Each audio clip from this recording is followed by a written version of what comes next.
for 10 years, I've been running the business on my own and doing the roofs on my own, basically. And I think I've been doing good. I'm not making millions. I wish I would hit the millions sometimes, you know, to beat others.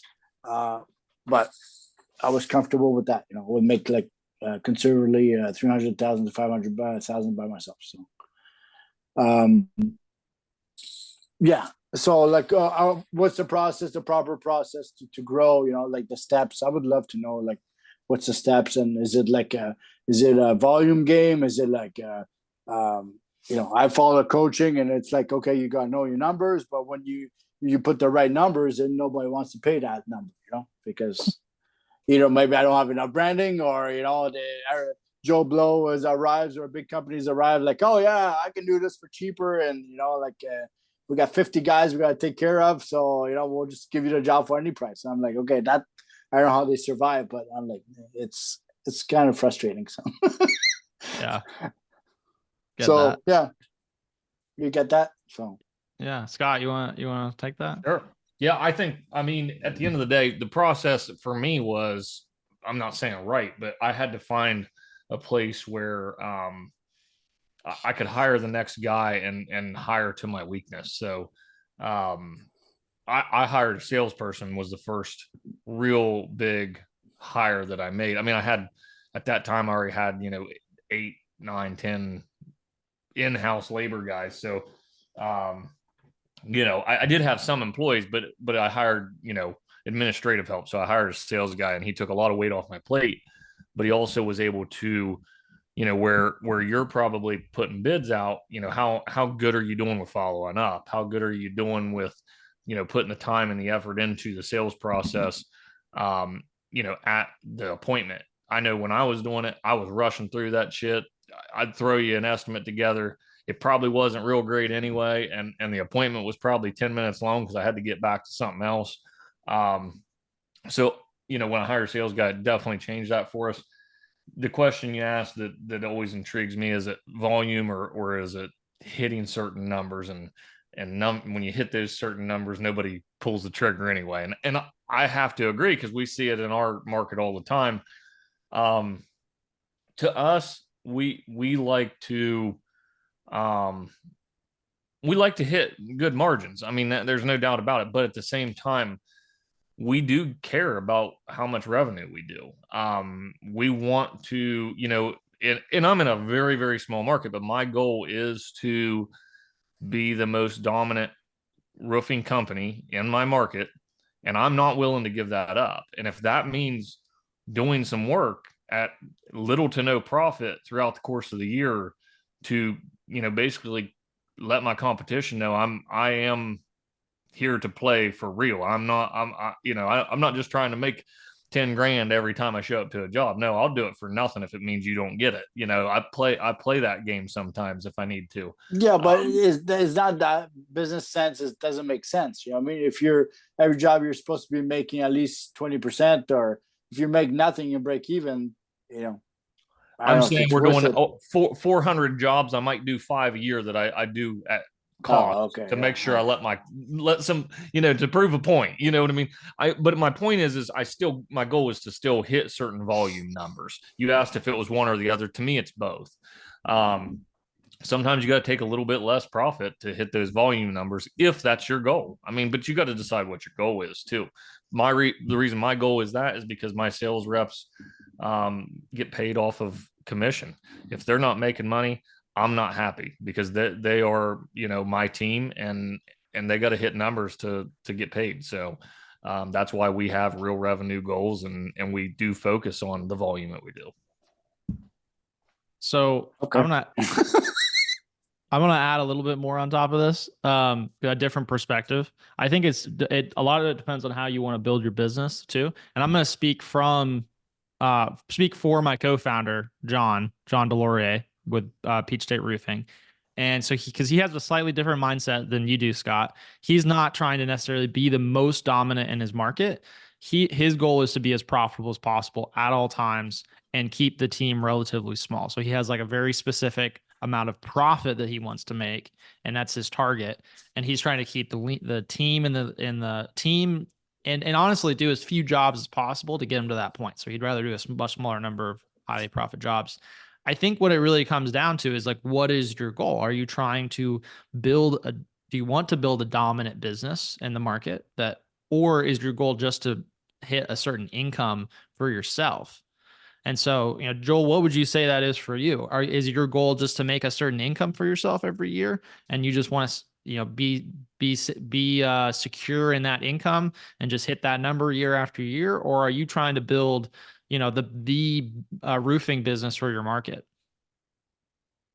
But that's a good question. I don't know. Like I think making 100,000 or 1 million for myself, like I don't know, like I've never made that, so it'll be it would be good, And I think the most important is to be profitable. You're not just working for nothing, because if you're working for nothing, might as well go work at Walmart. But yeah. That's what my wife wants me to do. For many times she asked me to quit my business, but I love what I do, and and I got good reviews. That's my pride and joy. Do I get recommended as the biggest roofer? Like, I don't know if you heard D'Angelo Roofing, but they're trying to buy everybody. But to be like them, yeah, I used to work with them. I'm like, yeah, I'll go kick them in the butt, but I need big balls to go, to do like them, So I can't do that. But I think my pride and joy in roofing is to do nice work and to be recognized and be, and to feed my family. And if it grows to 2 million, 3 million, hey, that's amazing.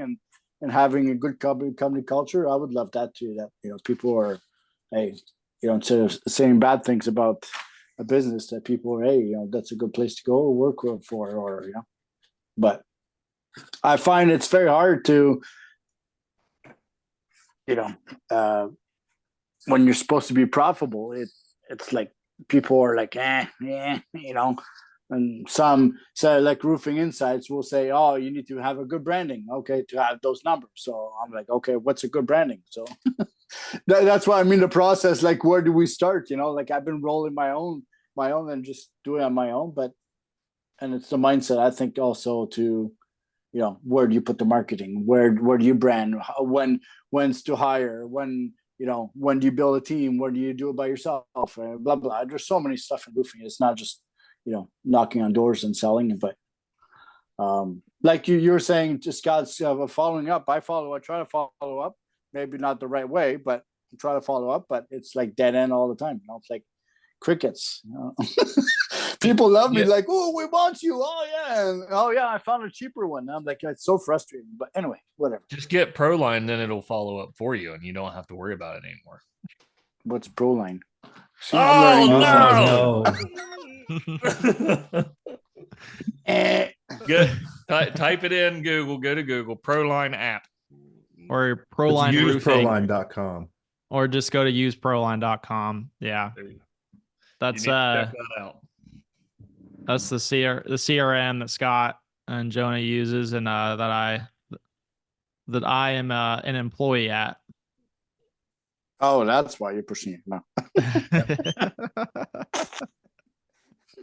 But it really is a great product. That's not, listen, it's not a silver bullet. I think we always say that. Like, it doesn't, honestly, you can be extremely successful with all the different CRMs as long as they are actually CRMs and not, not a production tool like we just talked about. Okay, so what define, like, I know you guys said it's a client relationship marketing tool, or and I'm like, okay, I have QuickBooks. Does that qualify as CRM?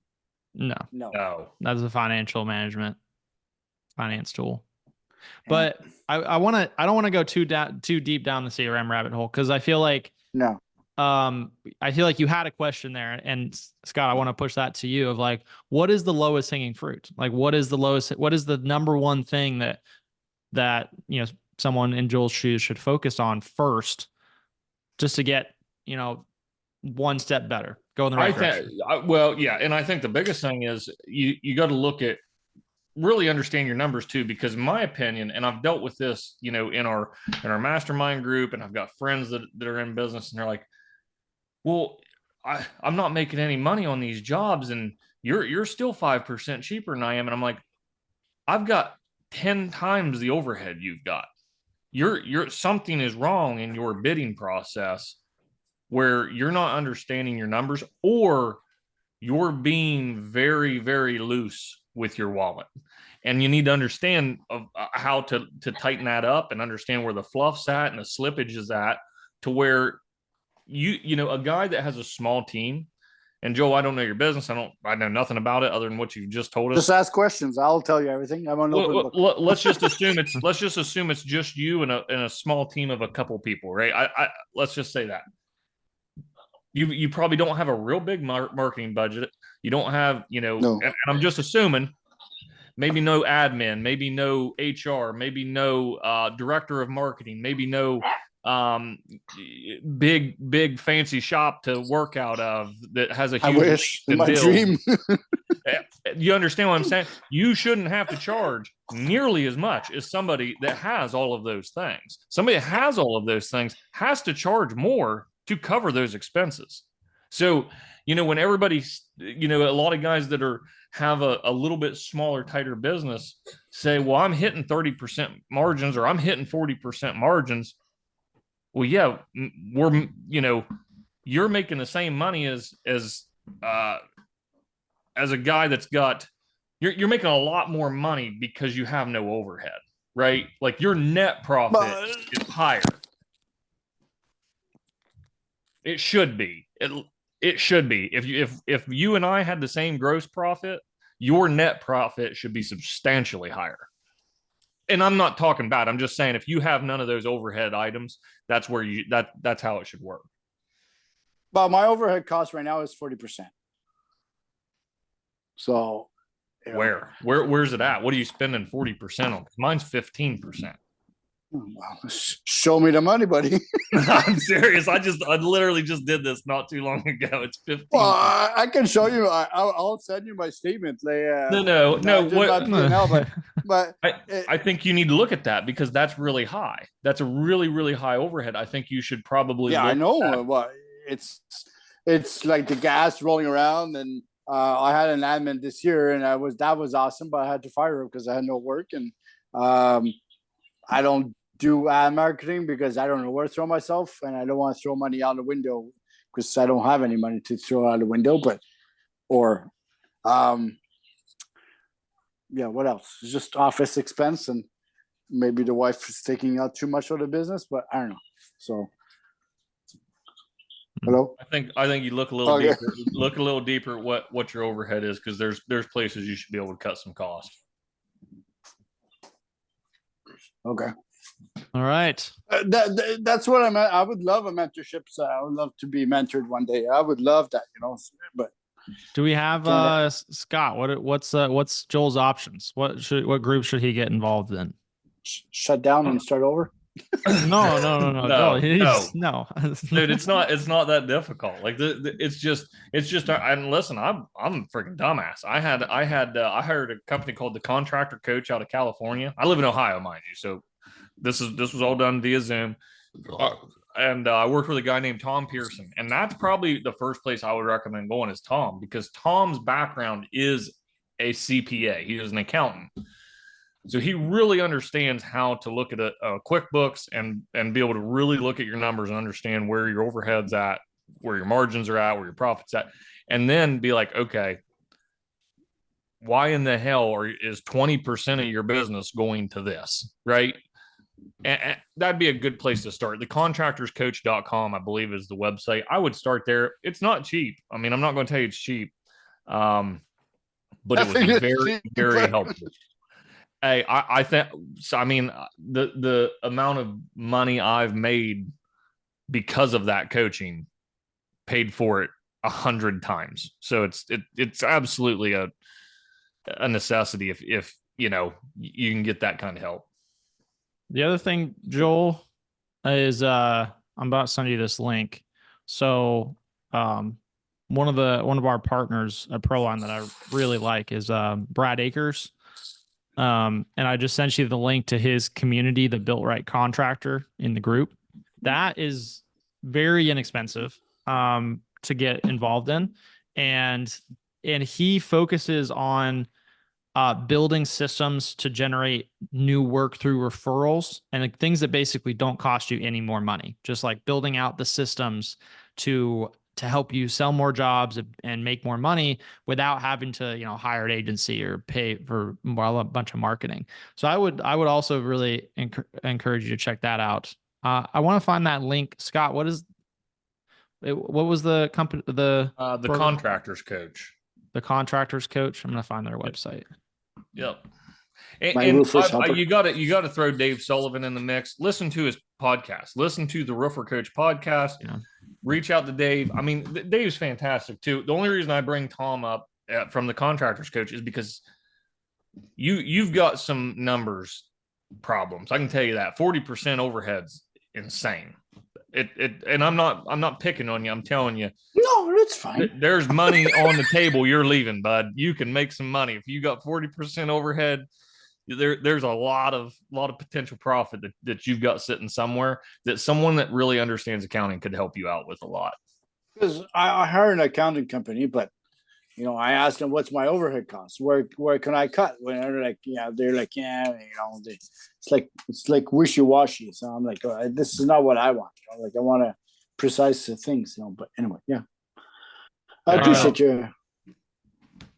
Joel, do you see the links that are in the chat? Are you seeing those? I'm sure you I go will. to chat. Oh, chat. What's happening with this stupid Zoom? You can laugh, Scott. It's fine. No. There's my problem. I can't use a computer. That's why I'm not succeeding. Zoom is tough. Zoom is complicated. I'm the same way. Scott couldn't get into the call today. No, I'm the same damn way, dude. Nothing in the chat, buddy. Okay. Why don't you Joel, can you email just send an email to support@proline.app. Well, I got your email that you sent. Oh, there. perfect. Does that work? Yeah. Just respond to that email. And if you respond to that email, I'll send you these links back. So that you have them. It's the Built Right Contractors Coach, the Roofer Show with Dave Sullivan. He also offers coaching. And then use ProLine.com is for ProLine. So